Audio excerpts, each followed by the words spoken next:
And here we are for part two, or our second Our edition second. of the monthly meeting of the minds between myself, McHugh David, publisher and editor of the news, and the mayor of Denham Springs. Why don't you, good morning, sir. Thanks for being here. And why don't you go ahead and introduce yourself? Good morning. I'm Gerard Landry, the mayor of this fabulous city called Denham Springs, a place that I love to call home. Yes, and I do as well. And Yes. of course, our offices are here off Hatchell Lane in Denham Springs. So we are. We come under your umbrella, I guess you can say. So today we're going to talk about sort of a bevy of things that are going on within the city. But we want to start off with yesterday, which would have been Tuesday. Representative Buddy Mincy Jr., state representative, held a drainage education summit, is what he called it. It was at the STEM Center here in Denham Springs. Brought together a few municipalities, some state reps. Congressman Garrett Graves was there.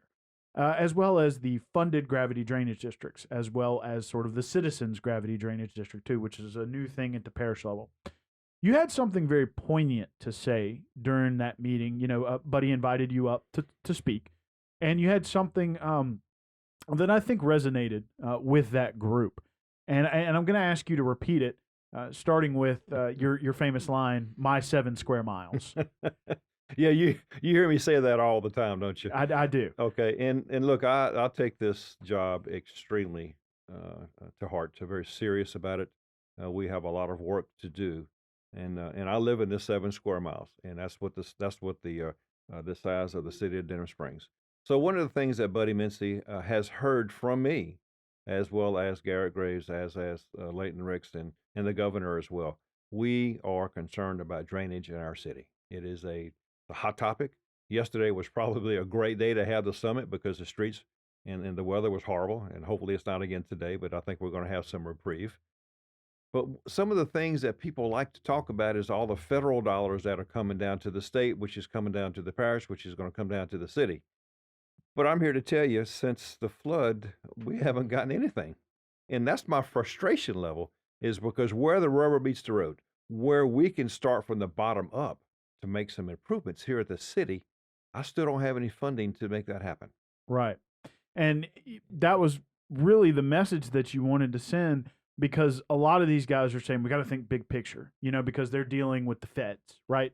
And they're talking about, you know, the fifth study of the Amite River Basin and Yeah. you know, all of these things that have kind of added up to a big nothing burger, you know, and talking about the Comite River Diversion Canal, which, you know, some people say 6 inches of effect in Denham Springs and some people say 2 feet.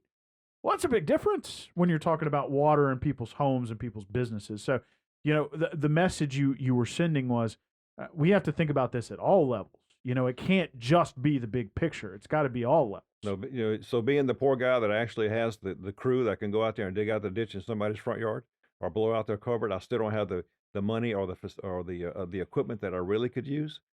We do have a plan in place that, or I should say, a wish and a hope that we can get something done in the very near future with some other funding. We can talk about that later. Sure. But yes, it is not about the great big picture. It's about us at this level getting what we need. And you're right, it did resonate quite well with the group. And because there's engineers out there that understand what it is that we have to do. Right. So they can't do their work unless I can get the funding to pay them to do the study so that we can get some more money. It's kind of go around in circles, right? Right. And you know, when I first got into office, because I like to look at things from a common sense approach and from a business aspect, I was thinking to myself, I said, the only guys that are doing anything are the engineers.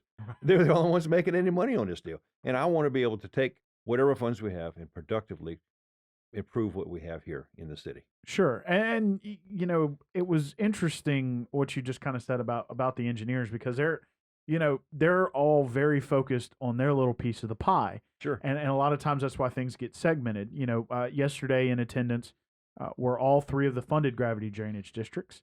And, you know, they all have a engineer or they liaise with an engineering company who helps them make decisions and make calls and that, you know, signs off on projects. A lot of times they are the ones that deal with FEMA or the EPA or DEQ, you know, getting permits. The Corps came up a lot yesterday. Yes, it did. So, you know, a lot of times, even when you have maybe a city engineer who's working with you, you know, they're even still thinking about the bigger picture, right? You know, y'all as Denham Springs fitting into Gravity One. And of course, y'all have a joint venture agreement with Gravity One. But, they seem to, in some instances, and maybe not with malice, forget that they are constantly preaching that everybody is part of the watershed. So you got to focus on everything from the ditch to the river. That's right. And everything in between. And it's hard, it's complicated, it's tough to get funding for that. It is.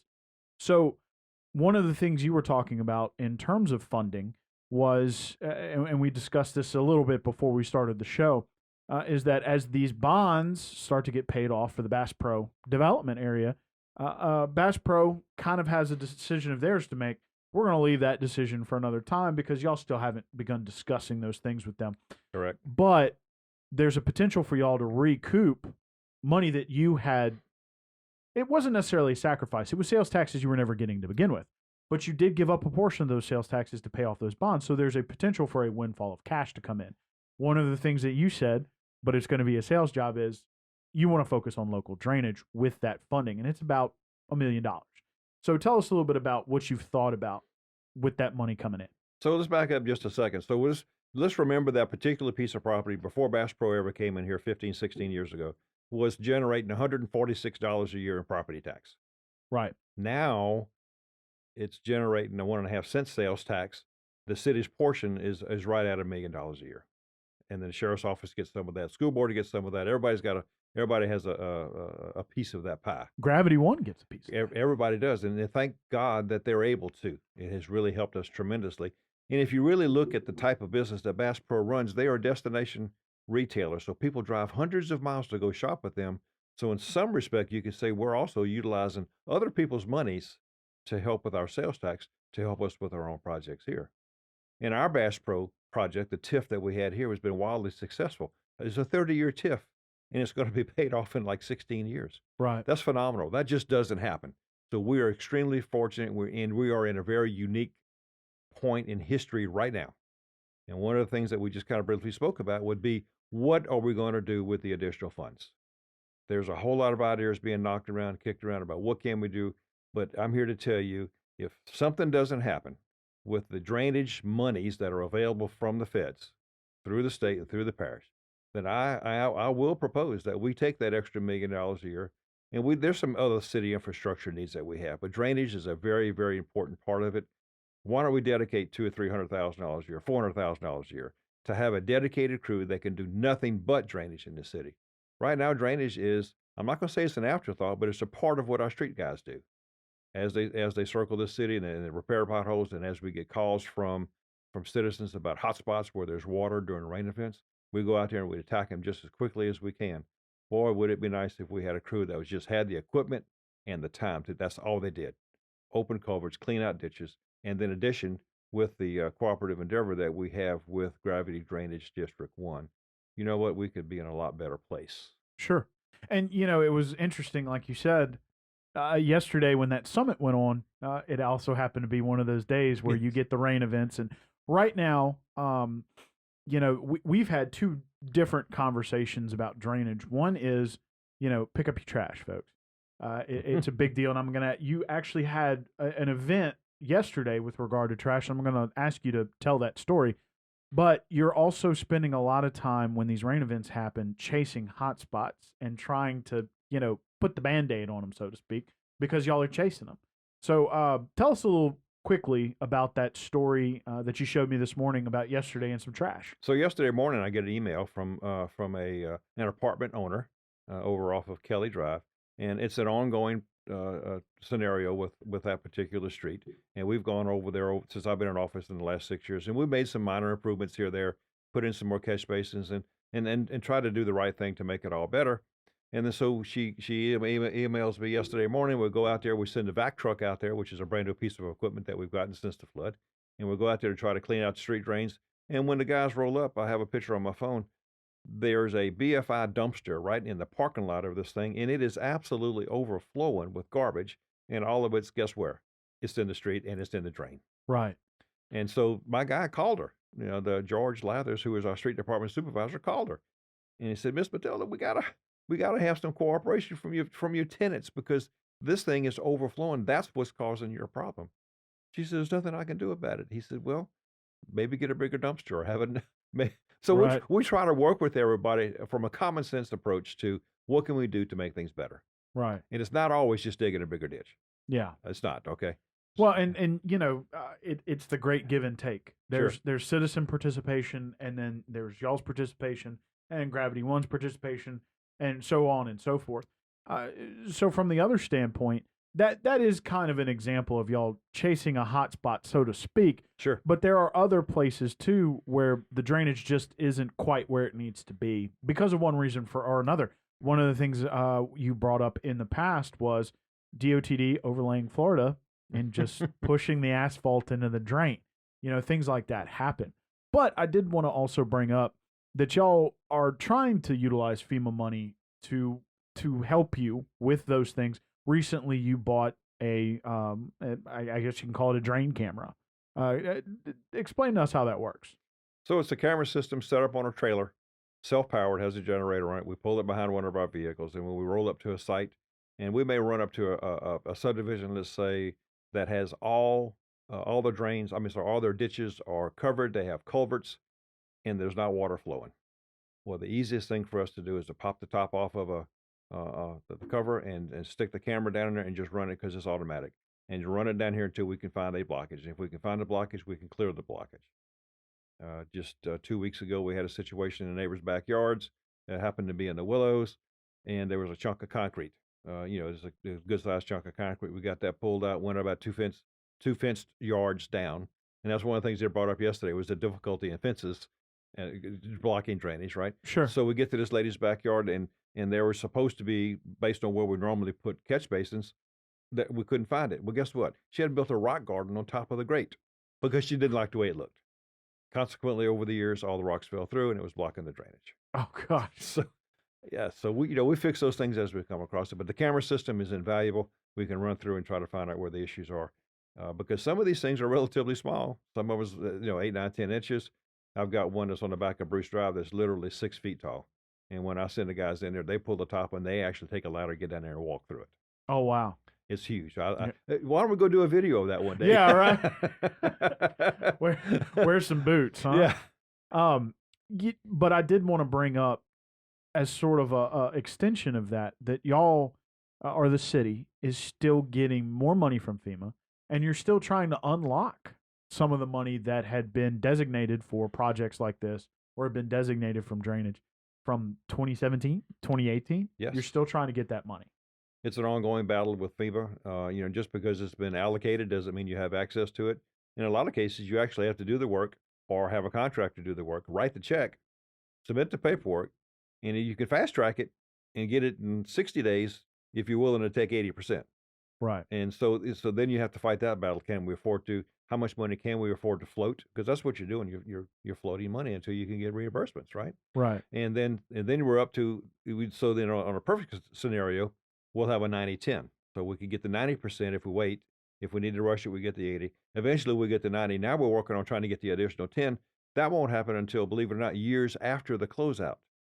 Closeout means all the work's been done. FEMA's already paid all their money. We've gotten our 90%, and then you can start the process to get the other 10%. So we're still going to have money dribbling in for years and years and years to come. Right. And, after those disasters, there's always a windfall of money, but you got to chase it.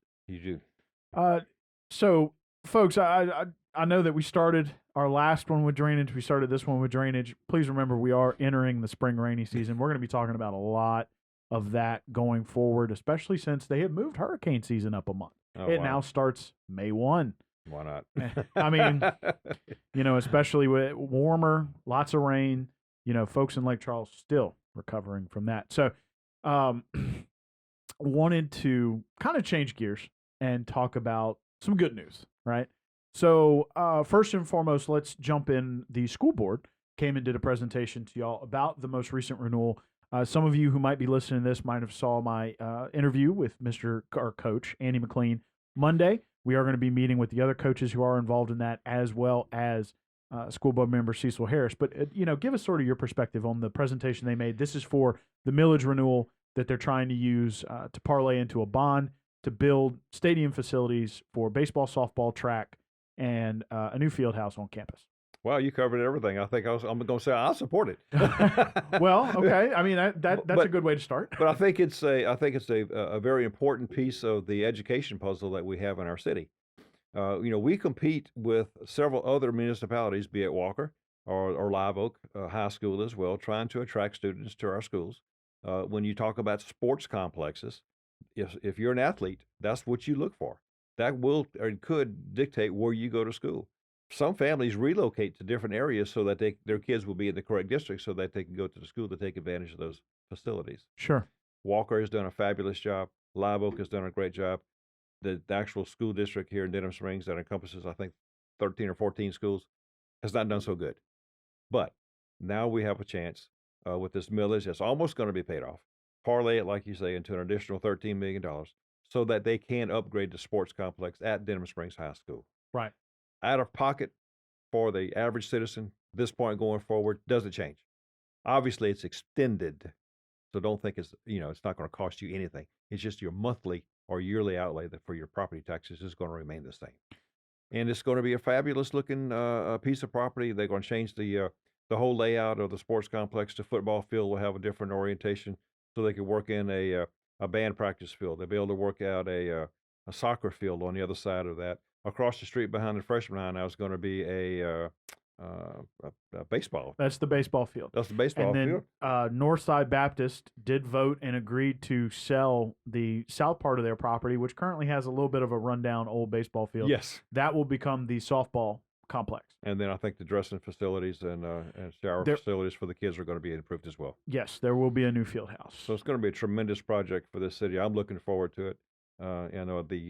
The school's been there for 65 years, I believe, and this is really the first major improvement to the sports complex here in Denham. Right, and a lot of there's never been a track, and the baseball and softball teams have had to go to North Park. That's correct. To handle their business. So. My grandson runs track, Okay. and they got to travel everywhere under the sun to go run track. Right. Okay, so it's kind of sad. I see him run in front of my house, and as he passes by, hey, Papa. So I wish he had a track to run on, and this is going to be great. Yeah, and if you go back and watch that interview with Coach McLean, he is, of course, the track coach, and he also ran track at Denham Springs High School. And they have they go through some interesting things, but this was the year they were supposed to host the parish meet. And of course, it has to be done at Walker.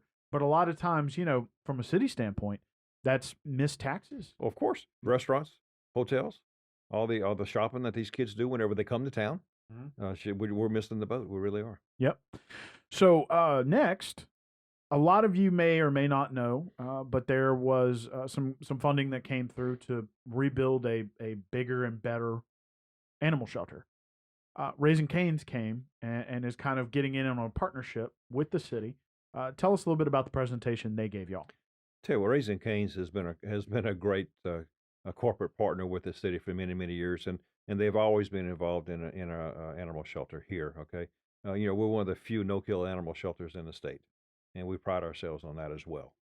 So during the flood, we lost the main building that we had. It was not in really great shape at the time, but now we have this brand new facility being constructed, elevated to the right height, and it's just really going to be a nice asset to the city. And so as part of what Raising Cane's does, they always have a fundraiser every year for their shelters, and they sell stuffed animals, I believe is what it is, and they raise some money. They brought us a check, I think it was for $1,400, and that's additional funds so that we can spend it for, you don't think about we need blankets, we need flea control, we need all these kinds of things that helps offset the cost. Sure, and so y'all got a stimulus check technically. Yes. A $1,400 stimulus check. I'll take anything. All right. It's fine. Whatever it is. This one came from Raising Cane. That's right. So, and kind of in terms of partnerships with the city, something new well, first, let's talk about City Hall is nearing completion of the renovations. It's been a multi-part reno. It's taken a couple of years. Another parlay, so to speak. You parlayed buildings in the area of the old City Hall or flooded City Hall, since old City Hall is technically downtown. Yes. There's going to be a pavilion where flooded City Hall was, and Correct. you use that money to purchase and renovate new City Hall, which Correct. is in downtown. Did not flood, by the way. The farmers market is going to move to y'all's parking lot. So tell us a little bit about that interaction. One of the things that we've talked about, if you remember, during the flood recovery and all the community involvement that we have with Denham Strong, Jeanette was a part of that, trying to get the community feedback on what it is they wanted us to do. The farmers market was one of the things that we talked about, trying to get it located in what we felt like was a better position for them to be seen, and from a visual standpoint, being in the city hall parking lot, which is where we're going to put them, they'll have traffic on both sides of the facility. Put up a sign on the weekends, and everybody's going to know where they are. Now they also become a part of the antique district, if you will, and have that exposure to those folks that are shopping. And so it's going to be a win-win for everybody. We're excited about it. I think it's Easter weekend. I think it's going to be the first Saturday that they will be downtown. So we're having to rebuild, because it's been kind of in disrepair, disorganized for a little while.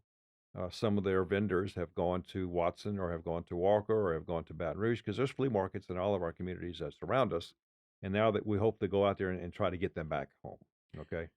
So that's going to be an interesting thing. Yes. Sort of going forward, trying to get more and more people downtown, more activity downtown, so to speak. That has been my vision all along. Let's just try to make downtown, which is the center city. Let's have it where the whole family can go and find something to do. Right. So going forward, there are improvements going on in Benton Lane right now. I use right now twice. Sorry about that, folks. And, I did want to bring up as part of that, is that one of the State Highway Connector programs? Yes, it is. Okay. So, 80/20. Yeah. Will you explain that? Yeah. So on the state connector highways, if it's connecting two different major thoroughfares, we could put it on the MPO, which I'll sit on the board, and we can go after the federal dollars from federal highways that goes to the DOTD and apply for monies to get those roads resurfaced and brought up to code, if you will. And it's an 80/20. So, 80, the feds pay 80%, we pay 20% plus engineering. Okay. And it's just a win-win for the city to do that. The parish, I think, now is doing that same program, but we've been doing it probably for 15 years here in the city. Sure. Mayor Durbin started that process a long time ago, and it's been wildly successful for us. Railroad Avenue, right there in front of City Hall, is going to be one of those roads that I'm trying to get on it. It may not work out like I want, but if nothing else, we're going to try to get it resurfaced. Sure. Yellow Jacket Boulevard I have on there because it needs to be restriped and redone in such a way, especially with all the new the new facilities that we're going to have to make it more accommodating for that flow of traffic. On the Parish Road program, I've added Sharon Street on the backside of the high school because immediately following the flood, we upgraded the drains under the streets. We actually had to cut the street in 3 different places to put the correct size culverts. Okay. It never has been resurfaced. We patched it. So that's on the Parish Road program, as is North College, Cedar, and Stubb that encircle the new elementary school. Because during the construction, they're taking a beating. So we went to John Wascom and to Leighton Ricks and asked them to put it on a Parish Road program. It's been approved. Oh, great. So hopefully as soon as the school is done, they can come back and resurface those streets, and we'll be in a much better place. Well, that will just be a completely upgraded area. And I spoke to Superintendent Joe Murphy a few days ago, because the temporary campus for Northside Elementary is right here on the north side of the property here at the paper. And, it was just kind of starting to get the conversation going of, hey, what are y'all going to do with those buildings after, because they are still on track to move into their new facility for next fall. Right. Which is crazy, but what a great sort of addition to downtown. And in the architects that did that work, Zeiler, oh my gosh, he just did a fabulous job. Jim Zeiler, he just did a fabulous job of making sure that the facade looked like it belonged downtown, looked like it'd been there for a while. Sure. And so it's going to be beautiful. And there have been a lot of discussions between the architect, the contractor, and Mr. Rick Foster about making sure that everything came up to code. And I know that was an initial discussion with FEMA because FEMA wanted it to go back to the way it was. And I know the city and the school board said that was a 60-year-old building. Correct. It doesn't meet current code, not even close. And to upgrade it to current code would actually be cost prohibitive. So, to kind of wrap this up, Rick Foster kind of gets a bad rap, but his job is very important. As the sort of permitting director, he's also your floodplain manager. So I was kind of hoping you'd give a little brag to Rick on the way out the door. I will be the first person to brag on Rick Foster. I do it all the time. I will tell you that the the people that complain the most about Rick Foster are the guys that are trying to get away with something. We pay him to enforce the codes and ordinances that we have on the books here in the city of Denham Springs. Okay, it's not unrealistic. I've talked to the most reputable contractors in the city. John Blunt, who is doing the school board project, right? I said, John, could you just look off the record? Could you tell me, is Rick that hard to get along with? He said, no. As long as you do what the code says, you'll never have a problem out of him. And that's exactly right. We pay him, and he does an exceptional job of enforcing the building code as it is written. Now, are there ways to get around it? There may be another way to get to the same result. So I'm not talking about circumventing anything, but there are sometimes maybe X doesn't work, but Y will, and the end result is the same. And that's all you got to do is pick up the phone and have Rick come out and visit, and you can work out those kinds of issues. Right. But he takes a lot of heat. He doesn't want to be that guy to give the bad news. He really doesn't enjoy it. Some people think that he does, but he doesn't. He is just one hardworking individual, and I love the guy that he just sticks to his guns, and that's okay with me.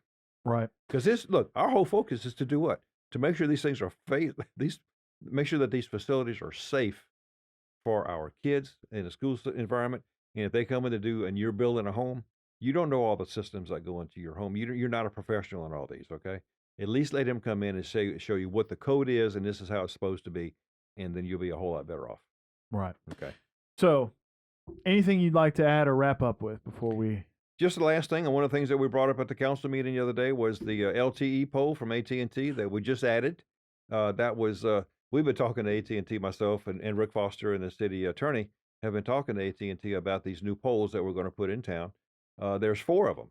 Okay, there was some misinformation that went out about the one that was going to be located in the middle of the Antique District. Okay, somebody put out some information that they were going to be located every 150 feet, which would put another 4 or 5 poles just in the Antique District. But there's 4 poles in the city total.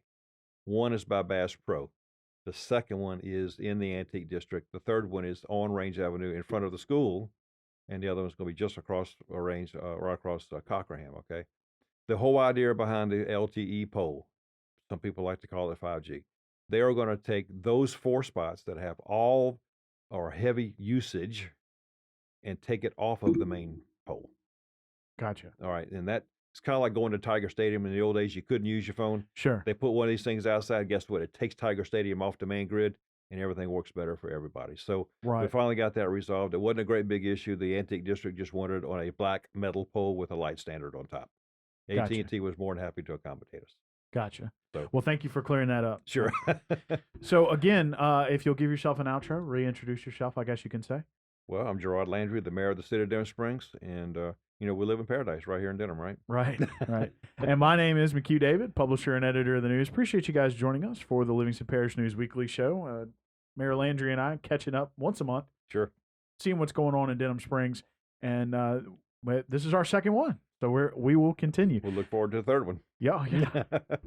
COVID be damned. That's right. My name is McHugh David, publisher and editor of the news. Please remember that we are on Facebook, Twitter, LinkedIn, Instagram, and YouTube. We are once a week in print on Thursdays at $7 a month to get that in your mailbox. We're also online, www.livingstonparishnews.com. Please remember we're currently doing a series of interviews with folks that are going to be involved in the Denham Springs High School project, which the mayor brought up, and they have already presented to the council. There's a lot of money in it for the city, a lot of tourism, a lot of good things. So please keep that in mind as we move forward, and we will see you guys next time.